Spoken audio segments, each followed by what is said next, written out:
இறுதியாக மீனராசி அன்பர்களே, இன்று சந்திரன் உங்கள் ராசிக்கு 8ஆம் இடத்திலே இருக்கின்றார். உங்களுடைய ராசி அதிபதி குரு ராசிக்கு 4ஆம் இடத்திலே இருக்கின்றார். ஆகவே இன்றைய நாளிலே உங்களுக்கு சந்திராட்டமும் முழுமையாக இருக்கின்றது. ஆகவே கவனமாக இருக்க வேண்டும். தேவையில்லாத பயத்தை தவிர்த்து கொள்ளுங்கள். மனக்குழப்பமும் பதற்றமும் இருக்கக்கூடிய நாள். வேலை மாற்றம் ஒரு சிலருக்கு ஏற்படும். கூட்டு தொழில் செய்பவர்களுக்கு புதிய முதலீடுகளை தவிர்க்க வேண்டிய நாள். கடன் பிரச்சனைகள் அதிகமாகும். உடல் ஆரோக்கியத்திலே மிகுந்த கவனம் தேவை. குலதெய்வ வழிபாடு மன அமைதியை தரும். கோபத்தை முற்றிலுமாக தவிர்த்து கொள்ளுங்கள்.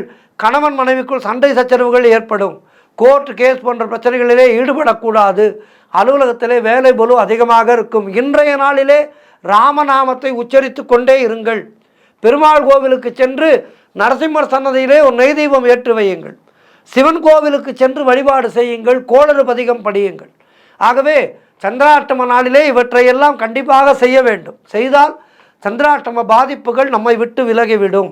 எனவே இவற்றையெல்லாம் செய்து சந்திராஷ்டமத்திலிருந்து உங்களை காத்து கொள்ளுங்கள். 12 ராசியினருக்கும் இன்றைய நாள் சிறப்பாக இருக்க பிரார்த்திக்கின்றேன். நன்றி, வணக்கம்.